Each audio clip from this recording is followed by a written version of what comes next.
Hey, everybody, welcome back to another episode of Test Case Scenario.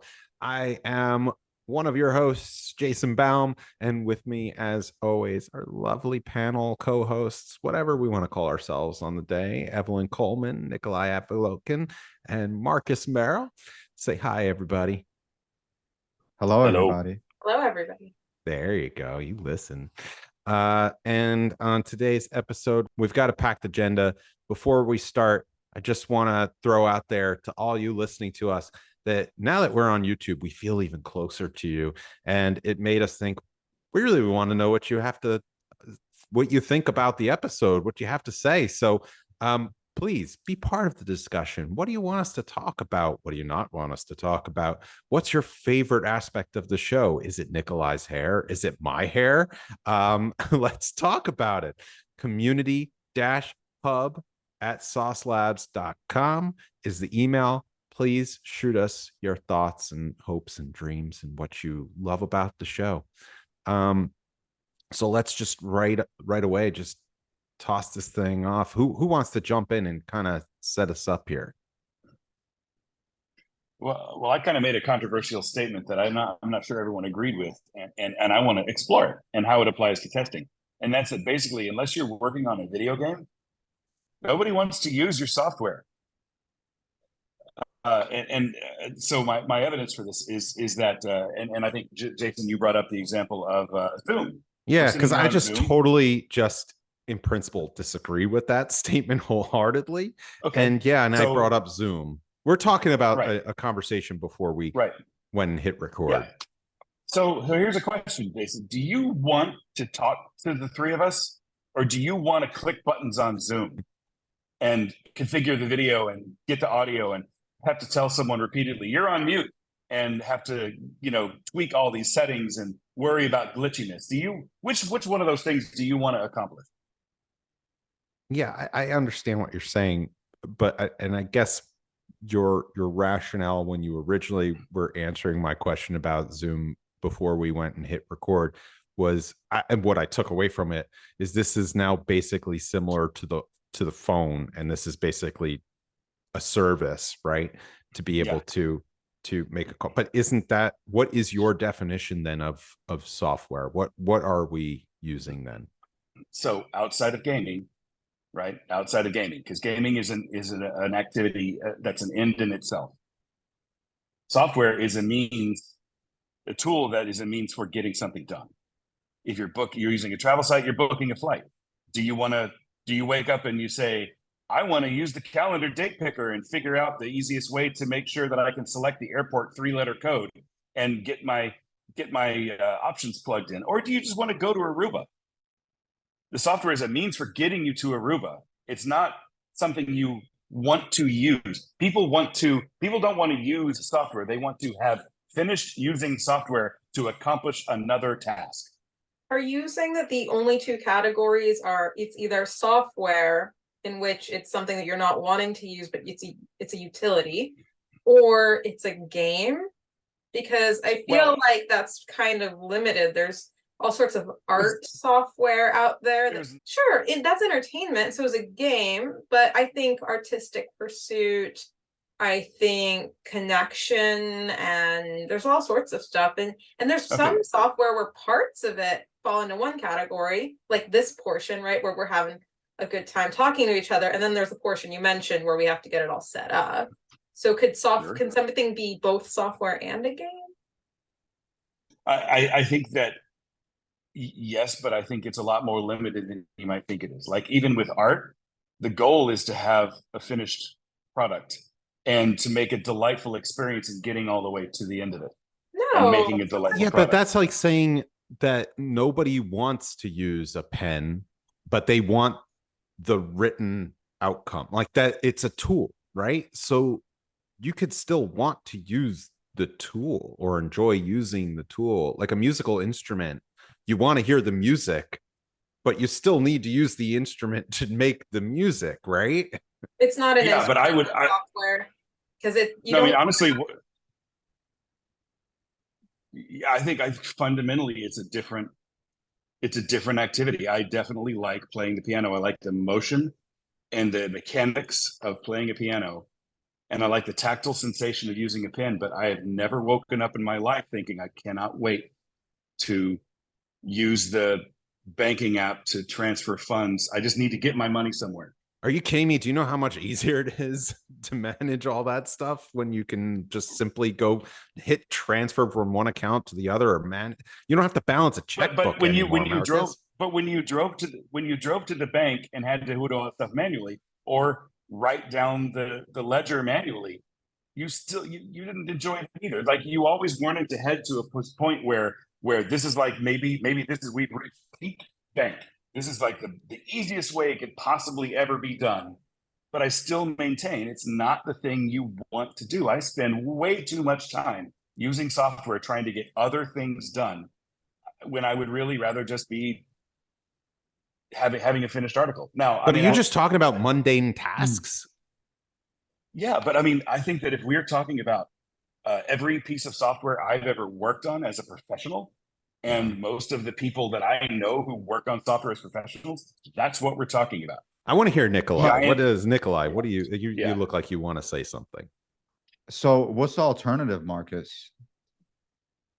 I don't think there is one. I think what I'm saying is, It sounds to me like it's I want an outcome. Snap my fingers, I got my outcome. Everything in Like between is Thanos. irrelevant. Yeah. Yeah, like Thanos. That's what Yeah. it sounds to me like you're saying. And right? so And I think is that what you're saying is the only way we will enjoy doing activities that involve software? I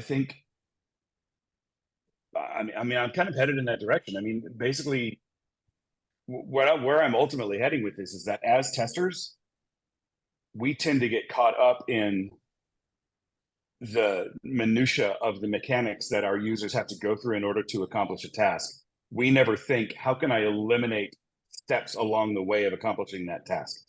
We don't really think about, how can I make this a delightful experience once I'm done with it? Because travel software is 10 times easier to use than it was 15 years ago now, because we've had gone through iterations and iterations and iterations. But it's still, at no point do we ever look forward to doing that. We want to have it done. I mean, hell, 50 years ago, you'd call your assistant or something to get that kind of stuff done, and they would handle it, and they pick up the phone. Like, even the phone is an Did example. you have Do I one want of those assistants, Marcus? I really want to know that now. Did you when I have was an 1 year assistant? old? You're on your- No, you didn't Eve, have someone. Are you, and you mentioned just briefly, and I might be nitpicking, but you said that as testers, we don't, think about making the experience easier for the end user. But I guess my question is, that somebody who's not from testing, is I didn't know that was the place for testers to do. I thought they were mostly looking for regressions of things to be broken. I thought that was more the job of UI or UX and the product owners and possibly the users to give feedback, and maybe occasionally the testers if they see something that could be faster. But imagine if you gave testers something to look at, and you gave them some criteria, and then they came back to you and went, heck with that criteria, we should you know what, a feature would be better if we just used AI to do the whole thing for the customer. So I'm not going to give you any of that feedback, because you should replace it with AI. AI notwithstanding. Yeah, of course, because everybody wants to use ChatGPT right now. So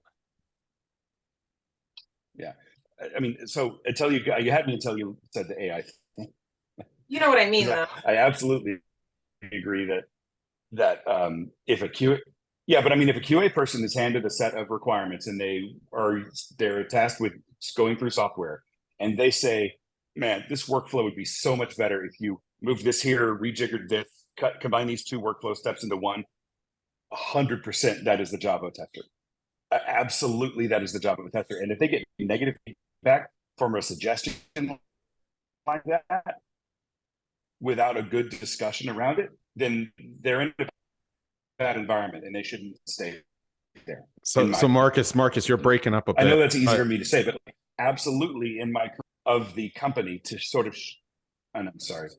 No, it's okay. You were just breaking up a bit. So I don't know. I'm trying to think of software. Can we think of software that we specifically look forward to using it that isn't a game? Let's start there. I honestly enjoy using ChatGPT. When I think about the alternatives of what I had to do before to what I can do now, I enjoy. I'm like, I want to go to ChatGPT and have it solve this problem for me, Yeah, as art compared to software. what was being done before. I also enjoy using ChatGPT, but also art software. I think Marcus said that you don't want to use the art software, you just want to have the finished piece. But I think that you don't, if I wanted the finished piece, I'd play a recording or I'd go Google an image of a sunset. I wouldn't draw it. There's therapy in and enjoyment in the process itself. And it's going to look different for everybody. Maybe some people, like Marcus, only enjoy video games, but some of us enjoy Excel or Google Sheets and making some spreadsheets. Yeah, there are some programs that I really love, like from an editing perspective, that I love to play in. And I consider that to be playing my own version of playing. Maybe you wouldn't consider that playing, Marcus, because it's not a video game, but I don't know. I look forward to using it. There's going to be exceptions to everything. I mean, the piano example is very salient. I mean, I enjoyed the process of playing the piano. I'm not a visual artist and I don't get a whole lot of joy out of editing. I just want the finished product. But you know, for piano, yeah, get it fully. I just don't. I think we're fooling you. Every single app on your phone, every single one of the 80 to 100 apps that you have installed on your phone right now, how many of them do you actually want to use that you honestly don't hate using? Like most apps, in my experience, and I think you're kidding yourselves if you don't agree with this. Most apps drive you just a little bit insane how they work. Yeah, so they're and not that's kind of what I'm getting at. So is there a problem with perfection? Right, but They no, need I to mean, be it's not that perfect they're all not the perfect. time. We have it. Come on. There is a survey that we have produced that shows something like 45% of everyone will literally throw something across the room on occasion when the software is not cooperating. Let me give you an pretend you don't know example. what I'm Let me talking give you an example, and maybe this is the same as the Zoom example, but I don't know. So when I was younger, I have a first cousin who lived in Texas and I lived in New Jersey, pretty far distance. And we never really saw each other all that often because it was more expensive to fly. Well, it was actually cheaper to fly, but it was less available.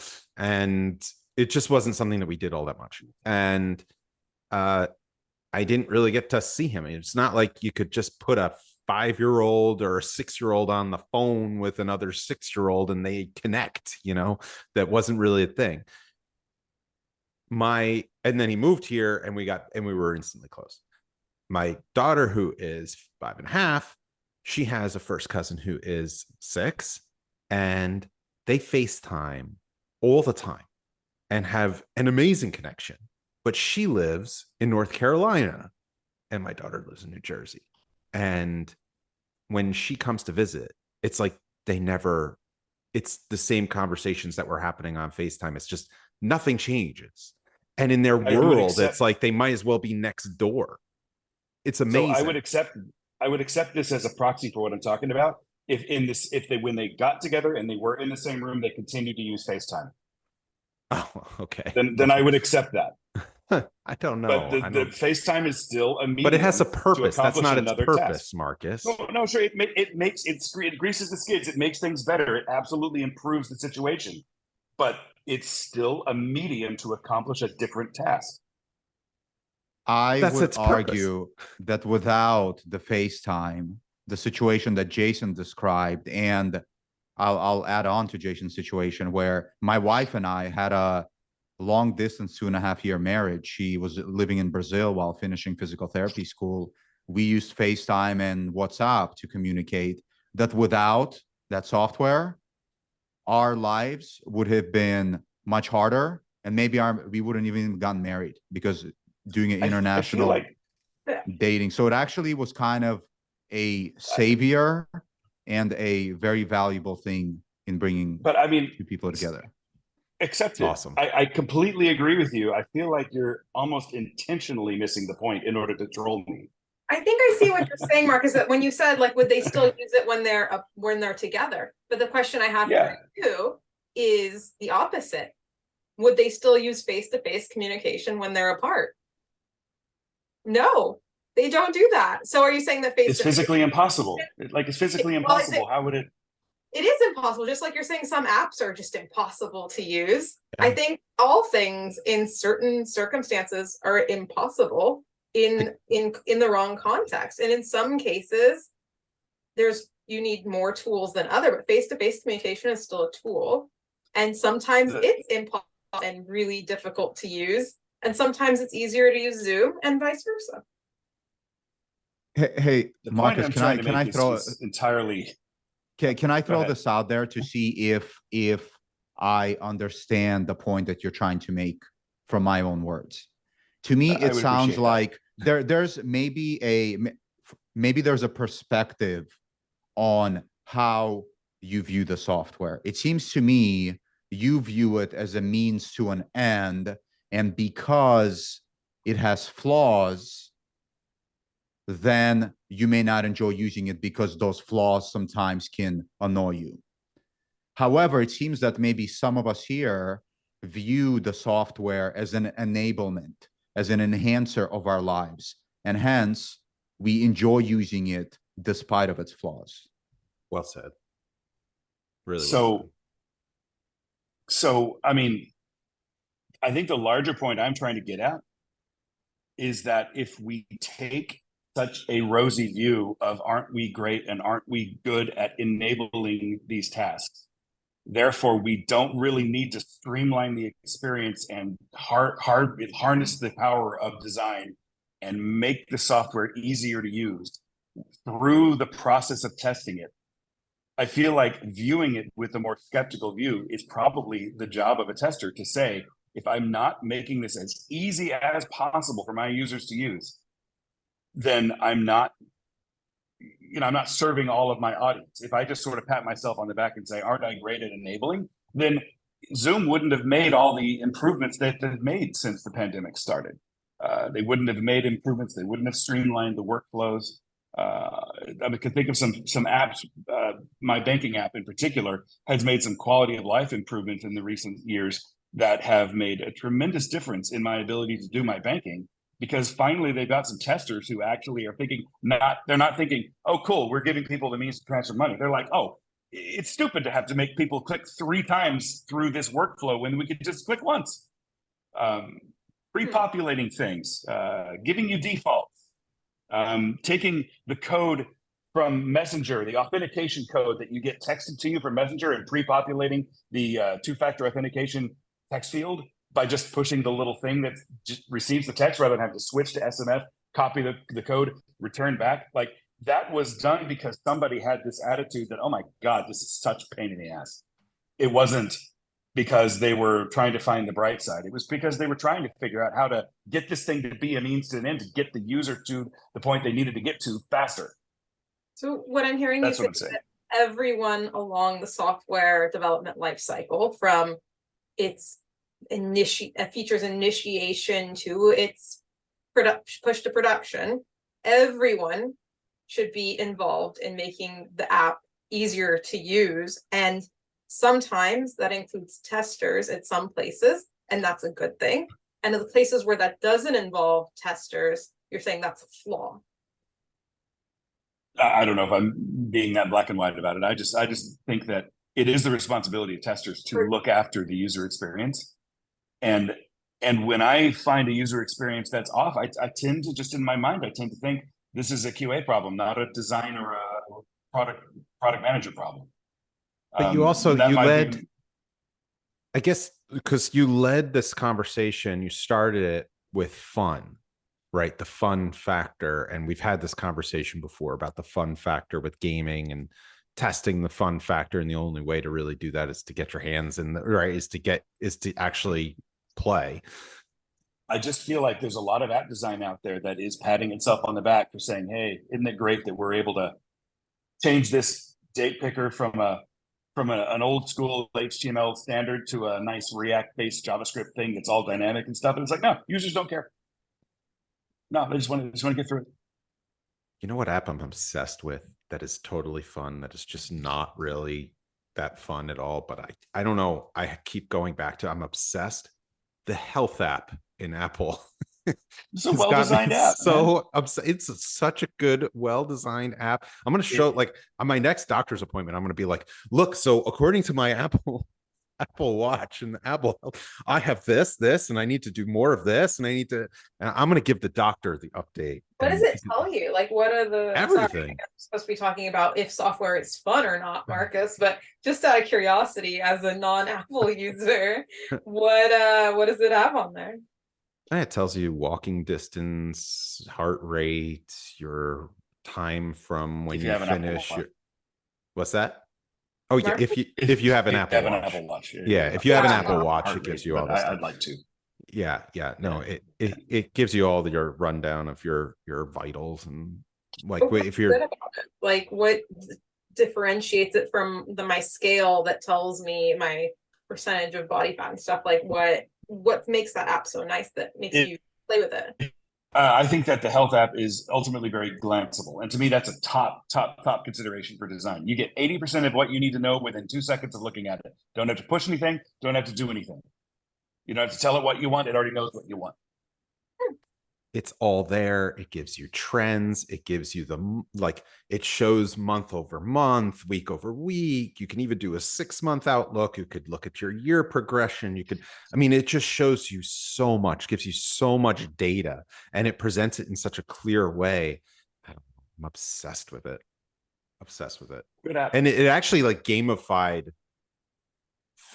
working out, like being more physically active. And the fact that it's gamified it actually has me doing it. I'm totally falling in line. It's wonderful. I get what it's doing, but I'm glad. Yeah, that's actually an interesting point, Jason, and I want to ask Marcus. So if all apps gamified their experience, would that mean that everybody enjoys software? I mean, I don't like the absoluteness of the statement, but yeah, I think that would be a good, our travel app that we use for booking travel used to be gamified, and now it isn't. And now I hate it, even though they changed nothing about the interface. You want a badge for the amount of miles you fly? You actually got gift cards for the amount of savings you booked. Oh, see, that's awesome. And Nikolai and I think at one point we're like in a duo for top saver in the company, because it would show you the leaderboard. And I was the #1 saver in the company. I think Nikolai was number 2 or 3. And we were always talking about chasing each other, and Titus was in the mix. We don't care anymore. I no longer care about either the app or the competition or even saving money for travel. Oh, that's not true. You love saving money for travel. Yes. Let's be very clear. You love saving money for travel and anything you do to save money. Well, I have to. Yeah. I have to. No, it's interesting, especially apps with leaderboards and badging and things like that. They're proven to be successful in engagement, right? I'm immune to that. It makes the app defiant. I was just gonna say that the gamification of the apps make it less fun for me, because I have demand avoidance, and so the moment there's a leaderboard, I don't want to open it. I don't want to look at it. I don't play games where people are competing against each other. I only play collaborative games. And so because in order for somebody to win, somebody else has to lose. And I don't play competitive anything. And so when my app turns gamified and suddenly there's a leaderboard, it makes me not want to look at it at all. We are so polar opposites. I'm so Evelyn, I was gonna say, don't you do roller derby where you beat up on other competitors? Oh yeah, you're coming off the screen. And I did speed skating, and I've recently switched to ballet. So yeah, I also in speed skating, I loved it, but I didn't like competing. Also, I was the slowest person in the entire league, so it wasn't really competing for me. What is it about competing? I don't know. We're going a little off topic, someone has to lose. Yeah, and it's like me. I think it's relevant because my inclination against gamified apps is I never know what they're doing with my data. That's the only real consideration I have when avoiding a gamified app. The competition thing, for me, I just get to a point where I'm in and in and in, and I'm just one day I'm just like I don't care anymore. I just sort of lose interest. But while we're on sports culture in general, I use an amazing app right now for my cousin got me into this Dynasty League. Have you ever played Dynasty Fantasy? Ugh. Yeah. Don't do it. It's an investment in time that you don't need. But I'm now in it and I can't get out of it. And it's Dynasty. So that means my desire forever. My desire is to stay married. I will not do that. Yeah, honestly, it was a huge mistake. But I will just say this: if you ever had experience with fantasy sports or betting apps, most of them are really, really terrible. But this one that we're using right now called Sleeper is actually fantastic. It's like the first app that's got it right. It's easy to use. It's easy to set up. It's easy to make trades and chats and side chats. And it encourages collaboration and like conversations. And honestly, they finally got it right. And you know what? I look forward to using the app. But it's a game. It's had some good testing. It's not a game itself. I mean, I guess it is a game. I guess it's a game. I mean, it's a means to an end.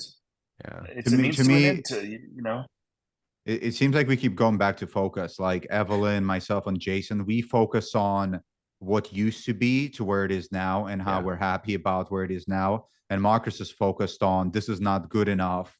I want the end result, and everything in between is just an annoyance. Is that fair, Marcus? It's a little too extreme for my taste. That's how it's coming across to me.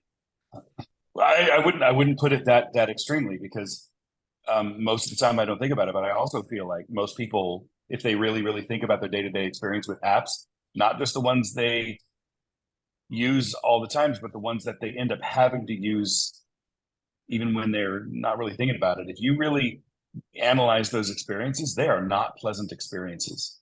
And I think it's time to sort of recognize the state of software in this industry.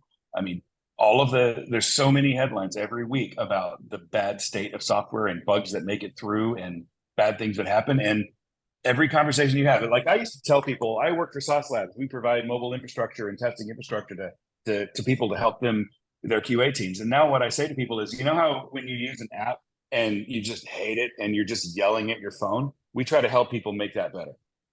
Everyone knows what I'm talking about. Okay. So we started this on two different places, you and I.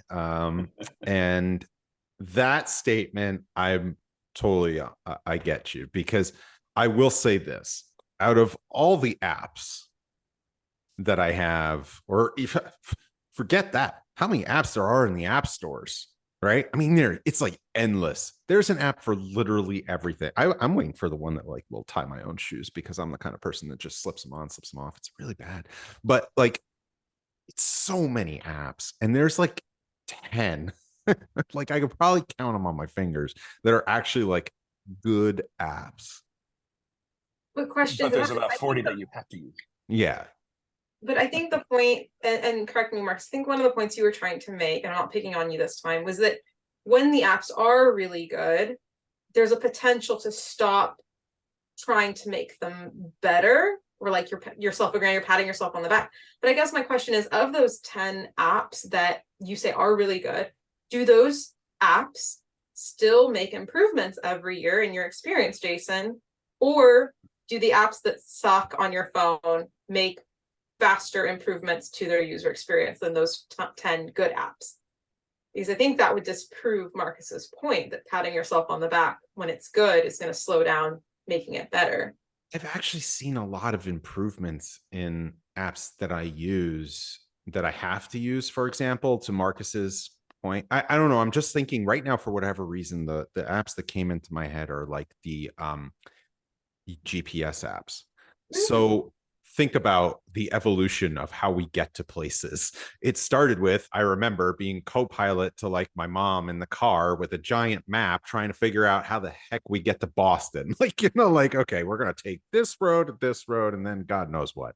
But like now And then it was like MapQuest. And I remember coming out of college, I had a friend that worked for like that was literally driving in her car, calling in to traffic.com. Hey, there's an accident on I-95 in the like, can you like just saying that out loud? Oh my gosh, like how far we've come. And then remember when Apple released their Maps app, it was bad. And it has significantly improved to the point, like if you look at like Google's Maps versus Apple's Maps, at times the interface is actually much better. And then Apple does it better. Waze has done an amazing job with gamification, right, for a GPS app. So I just think of those and how far they've evolved. Yep. One thing, print out 12 pages of MapQuest anymore. Yeah, MapQuest. Yeah. One thing I heard Marcus say, which I totally agree on, and Marcus, let me know if this is not what you were saying, is majority of the industry suck at software development. Maybe that's the point that you were trying to make, in that from the clients that we've worked with all over the world, and all my previous jobs and everything I've seen, and people that I interact with in social media in the day-to-day world, I can say most of us suck at software development. We don't know how to do it well. We don't know how to optimize for amazing user experience and how to create something that people enjoy using. And so with that point, I'll agree, Marcus. And that seems to be aligned with what you're also saying, in that that's why there are a few apps that we actually enjoy using, like maybe like Apple Health, because that's a team that's figured out how to develop a good app, and they do it. And the rest of us are still trying to play catch up. Maybe you can answer this question for me, because I've been thinking about this a lot since working at Sauce Labs and hearing you all speak. And it's really amazing to hear from the side of testing. With what you just said, Nikolai, that's a pretty strong statement. We don't know how to create apps. We don't know how to do it right. Yet, I think testing is a subject matter that no developer wants to talk about sometimes, right? We don't want it to be included in a lot of conversations about app development. You just don't hear about it. But from everything we just talked about, it's one of the most important parts of developing your app is, does it work, right? So why is it that there's this stigma about testing? Spent my career trying to figure that out, man. I think that testing is not considered strategic, partly because it's considered lesser, lower work, like janitorial work. And it's also not considered strategic because we in the testing industry, I'm going to blame us a little bit, we haven't made it strategic because we've worried about the minutia of this thing needs to be red, not blue, and not the minutia of, is this a good experience for my users? We don't think about risks. We think about coverage, as I think we've talked about before. So to me, we have missed our chance to take a seat at the table of being strategic in organizations. That's my opinion. I would disagree with this premise that we're not necessarily like good at building the apps, and I think this ties into Jason's question about like why we don't want to talk about testing. I think part of it is that the constraints to making good software aren't always things that are under your control. It's not always software development. And even if, testers did want to say, hey, this needs to be faster because it's useless at this speed, the people developing software might not have any control over whether 6G comes out tomorrow. And so so I think, and people are also really self-judgmental. Like, people know that there are problems in their apps. Lists of tech debt exist at every company. And so hearing that feedback every single day after those tests run every single day, and they encounter the same problem they encountered yesterday, because we do like to run tests again and again, even when we don't get different results. I think that also adds to the not wanting to talk about testing. It's the same. What if we did a performance review 24/7, 365 days a year? right? That's basically what testing at scale is you're doing performance review of your application all the time, test all the time, right? Test all the things. So that feedback, like, it's hard when you're not always delivering good news. And I think that makes it difficult for testing to have this positive sort of thing about itself, especially when you add to the fact that some of the things that you're going to report on as testers are constraints that are outside of the control of the people developing the software or the product or the company itself. I think those two things kind of factor into that. I think I think this is a good point to throw it to our audience, and see what they have to say on the subject. Where do they kind of fall in line? Which school of thought? Hit us up at community-hub@saucelabs.com. And I really wish we could keep this conversation going. And perhaps it's a subject that we come back to, is the need for testing, because I don't know if we've necessarily covered that. We've talked about what a test is. We've talked about, automation testing. We've talked about testing strategy, but what we didn't really cover yet on this podcast is that role testing has, right, in software development, and the purpose. And then also there's a stigma about it. And I mean, right, you're conditioned at an early age to not like tests. So, what can we all do to change that? So that is definitely going on the list of next upcoming podcasts. You have heard it here first. And thank you so much, Evelyn, Nikolai, Marcus, for joining us for this episode. And thank you for joining at home for this episode of Test Case Scenario. Wherever you are listening to us, we're just glad you are. And definitely catch us next time. We will see you later. Thanks so much. Take care.